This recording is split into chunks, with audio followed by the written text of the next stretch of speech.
안녕하세요. 주식메이트 주마태 4월 11일 방송을 시작하도록 하겠습니다.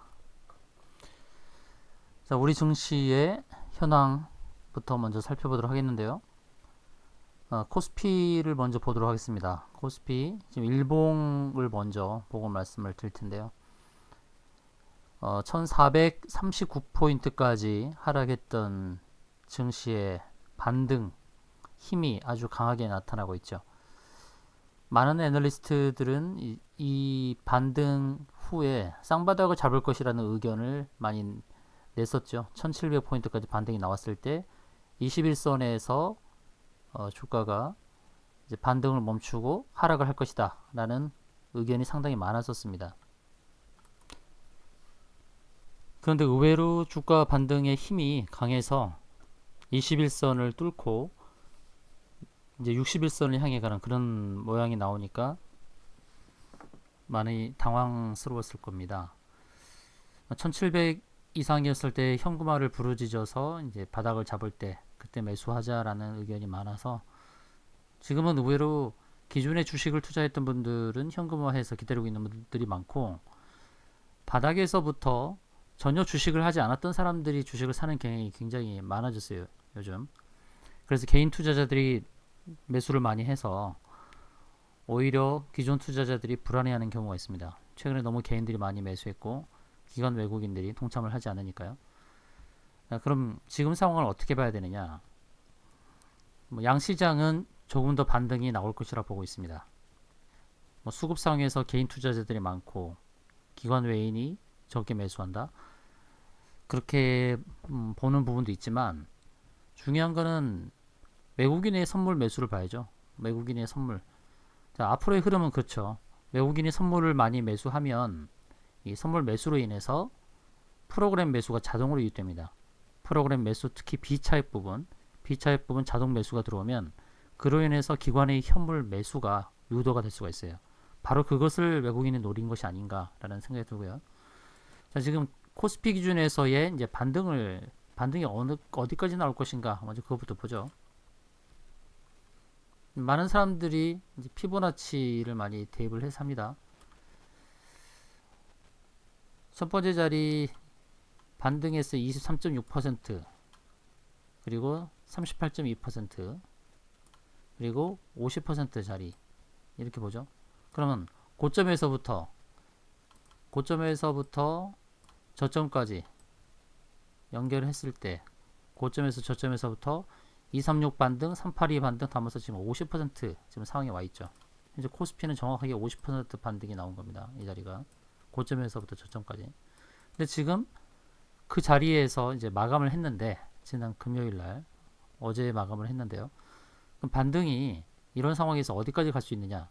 지금 21선에서 일반적으로 주가가 21선에서 주가가 이렇게 올라갔을 때 반등이 나오면 21선에서 쉬다가 다시 61선을 가는 경우가 많은데 지금 코스피 경우는 어떻습니까? 21선을 강하게 뚫고 갔죠. 좀 강하게 뚫었어요. 저는 이 의미로 봤을 때 61선까지는 갈 것이라 보고 있습니다. 61선까지. 그러면은 이 반등은 바닥에서부터 60% 이상까지 반등이 나오는 그런 힘이다 라고 보여지는 거고요. 그래서 코스피는 저점에서부터 지금 50%까지 반등이 나왔는데 추가적으로 상승의 힘이 있냐? 저는 상승의 힘이 있다고 보고요. 이 반등이 잠깐 멈추는 때는 61선 근접한 1950포인트 부근에서 조정이 오더라도 그때 올 것이다 이렇게 보고 있습니다. 1950포인트 부근까지는 어느 정도 상승이 나올 것이다 이렇게 보고 있거든요.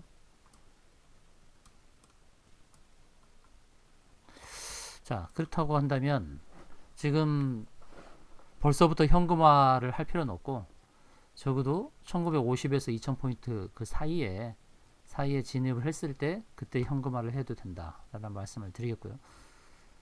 그거는 일단 우리 증시의 흐름만 볼 것이 아니라 이제 미국의 다우지수의 흐름도 봐야겠죠. 다우지수를 보시게 되면 다우지수도 21선을 강하게 뚫었습니다. 아직 61선까지는 이격이 좀 있죠. 23,700인데 61선은 25,000포인트 정도입니다. 근데 다우지수도 21선에서 돌파를 못하는 듯 하다가 이번 주에 돌파를 했죠. 21선 아래에 있다가. 그래서 이제 다우지수도 지금 61선을 향해 가는 흐름이다 라고 보시는 게 좋습니다. 다시금 이 상황에서 바로 주저하는 게 아니고 61선까지 무난하게 도달하는 흐름이 나올 수 있다라고 보는 게 좋고요. 그러나 중기적으로 봤을 때 지금 매물이 많은 자리가 있죠. 28,000부터 29,000. 여기가 올해 상승의 한계가 아닌가라고 보여집니다. 다우지수가 올해 갈 수 있는 반등의 최고 목표는 28,000, 28,500 정도. 정확하게 본다 그러면 한 28,400. 반등의 최고 목표가 올해 목표는 28,400으로 봅니다. 다우지수요. 이 자리를 꼭 기억하시고요. 다우지수의 흐름이 중요하죠. 왜냐면 다우지수의 흐름에 따라서 우리 증시도 영향을 받을 거니까요. 그러니까 올해 2020년도에 갈 수 있는 최고의 목표가는 28,400이다 이렇게 보여집니다. 그 위로 뚫고 가기는 쉽지는 않다고 봅니다. 그 흐름을 보고 우리나라 증시도 커플링 될 것이다 라는 관점에서 보는데 지금 우리 증시는 다우지수를 사실 선도한 부분도 있습니다. 21선을 먼저 돌파해서 2거래일 정도 먼저 움직였죠. 지금 21선 이후에 6거래일 모습인데요. 다우는 어떻습니까? 4거래일이거든요. 20선을 돌파한 이후 4거래일 동안에 이렇게 모습이 우리나라와 커플링을 이루면서 왔죠. 그래서 다음에 조정은 적어도 61선 정도 가서 조정이 나올 것이다 라고 그렇게 보여주고 있어요.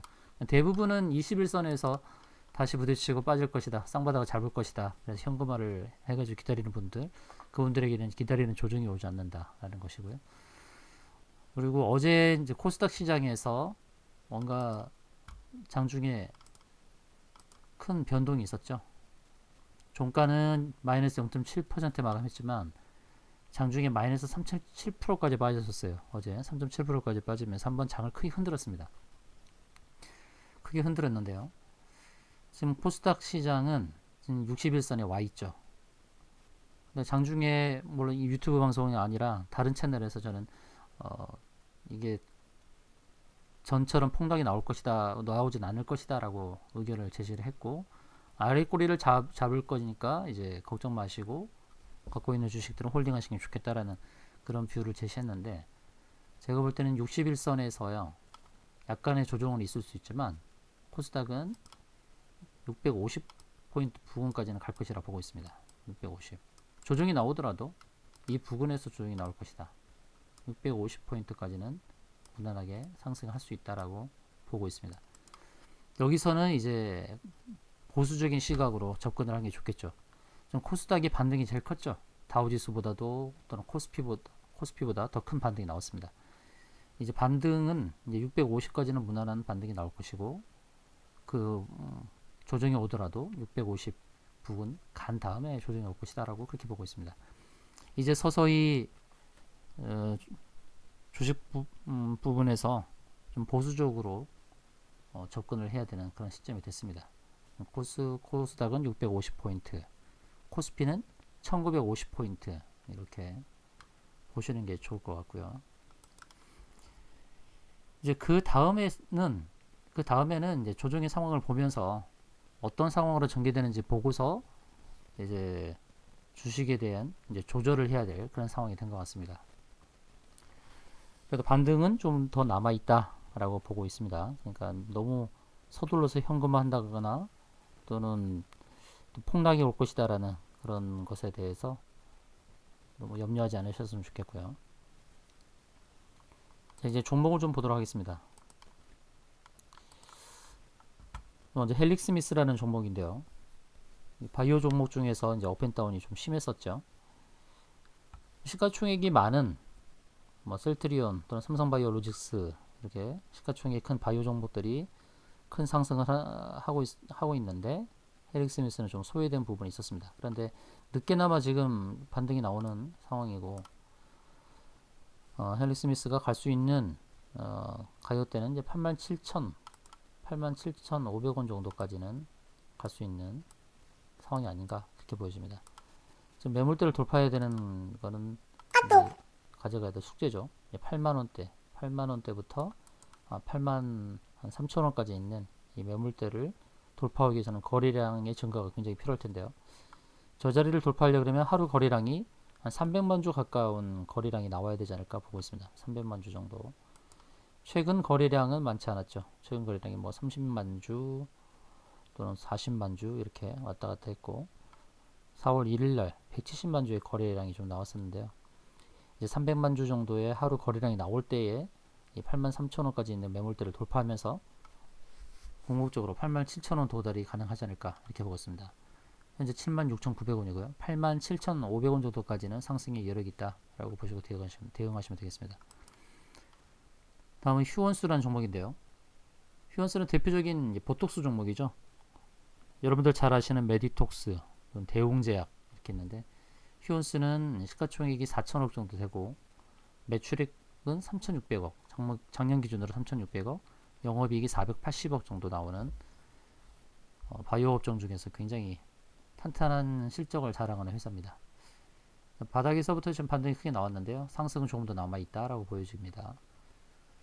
현재가 45,800원인데 52,000원대까지는 상승이 나올 것이다 보고 있는데요. 최근에 52,000원 갔었죠. 52,000원 갔었는데 상승의 최고 목표치인 52,200원까지는 도달하지 않았습니다. 그래서 지금 가격대 45,000원대에 매수를 하게 되면 다시 52,000원대 매도할 수 있는 그런 기회가 올 것으로 보여집니다. 바닥에서부터의 거래량이 굉장히 많이 늘었죠. 늘 평균 거래량은 뭐 5만 주 이하로 거래가 됐었는데 거래량이 크게 일어났습니다. 다시 52,000원까지 갈 수 있는 그런 종목으로 45,000원대는 매수하기가 좋다라는 말씀을 드리겠습니다. 다음은 SK 디스커버리라는 종목인데요. SK 디스커버리 또 바닥에서부터 큰 V자 반등이 나왔었죠. V자 반등이 나왔고, 왼쪽에 보시게 되면 제일 많이 거래됐던 거래가 됐던 가격대 17,500원대까지의 그런 매물대가 있죠. 이 부분을 돌파하면 이제 19,000원대까지 상승이 나올 것이다 보고 있습니다. 19,500원까지 목표가를 정해놓고 대응하시면 괜찮을 것 같아요. 현재 16,000원대 거래가 되고 있는데 지금 매물대를 소화하는 과정입니다. 매물대 돌파해서 19,500원대까지 갈 수 있는 종목으로 보여집니다. 다음은 위세아이텍이라는 종목인데요. 위세아이텍 빅데이터 관련 종목입니다. 많이 알려진 종목은 아니지만 고점에서부터 하락을 할 때에 거래량이 계속 점진적으로 늘어나면서 현재는 이동평균선 121선에서 이제 부딪히고 있는 상황입니다만 13,000원대까지의 원하는 상승도 전망해 볼 수 있겠습니다. 현재 시가총액 470억대고요. 영업이익은 30억 정도 나오는 회사인데요. 지금의 반등의 힘을 봐서는 13,000원대까지의 상승이 가능하겠다라고 보여집니다. 이 종목도 12,000원부터 13,000원까지 매물대는 있어요. 근데 13,000원 목표가를 정해놓고 매수를 하셔도 좋겠다라는 관점입니다. 다음은 한국정보통신이라는 종목인데요. 코스닥에 상장되어 있는 종목이고 매출액이 5천억 가까이, 영업이익이 340억 나오는 회사인데 시가총액은 2,988억, 3천억이 조금 못 미치는 그런 종목인데요. 이 종목도 바닥에서부터의 반등의 힘이 강하죠. 상승의 그런 일봉에서의 상승의 그런 한계는 이제 9,100원대까지, 9,100원대까지 상승이 나올 것으로 여겨집니다. 그리고 오늘은 5종목을 추천드리고요. 헬릭스미스, 휴원스, SK 디스커버리, 위세아이텍, 한국정보통신 이렇게 5종목인데, 그러니까 지수로 말씀드린다 그러면 개인들이 많이 매수하는 코스닥 관점에서 본다 그러면 다시금 말씀드립니다만 650포인트 650포인트까지의 상승을 보시고 현금화를 하더라도 이때 이 시점에서 현금화를 하시는 게 좋겠다는 말씀 드릴게요. 그러고 나서 조정이 600포인트 600포인트 부근까지 조정이 나올 수도 있으니까요. 또는 거기도 깰 수가 있고 하기 때문에 이제 650포인트 오게 되면 중장기 종목도 다 정리하는 게 좋겠다 이렇게 말씀을 드립니다. 그 이후로부터는 계속 단타 위주로 데이 트레이딩 위주로 가야겠죠. 데이 트레이딩 위주로 가는 게 좋겠고, 적어도 코스닥은 650포인트까지의 반등은 나와 줄 것으로 예상을 하고, 코스피의 경우는 코스닥이 650포인트 가는 상황이라면 코스피는 이제 61선, 이제 1950포인트 정도까지는 상승의 힘이 남아 있다라는 관점으로 말씀을 드립니다. 현재는 어떻게 보면 코스피가 다우지수를 선도하는 것처럼 끌고 왔고, 이제 다우지수가 이렇게 25,000을 넘어서는 이제 다우지수 61선에 도달하는 이런 상황이 될 때까지 코스피도 1950포인트에 이르는 그런 상황이 온다면 그때 종목들은 보수적으로 대응하는 전략이 좋겠다라는 말씀을 드리도록 하겠습니다. 그래서 지금 상황에서는 미리 현금화를 할 필요는 없다라는 거죠. 미리 현금화를 할 필요는 없고 조금 더 상승이 나올 것으로 그렇게 보면서 대응하시면 좋겠다라는 말씀 드리겠습니다. 하락할 때에 갭이 발생했던 건 또 생각하시고요. 갭이 발생했던 자리 이렇게 갭을 메울 수도 있겠죠. 어떻게 보면 반등이 나오면서 오버슈팅이 나올 수 있어요. 60선을 넘어서면서 오버슈팅이 나오면서 갭 메워주고 이렇게 빠질 수가 있는데, 갭이 발생했던 자리가 어디냐면 2030포인트입니다. 2032포인트 2032포인트인데 지금 이동평균선 저항으로 따진다면 1950포인트 전후까지는 상승이 나오면서 거기서 오버슈팅이 나온다 그러면 코스피는 2032포인트까지 갭을 메우면서 이렇게 다시 하락을 할 수 있는 그런 흐름도 예측해 볼 수 있으니까요. 1차 여기서 갈 수 있는 자리는 1950포인트 전후한 자리까지 갈 수 있다는 관점에서 이렇게 장에 대응하시면 되겠습니다. 이상으로 오늘 방송을 마치도록 하겠습니다.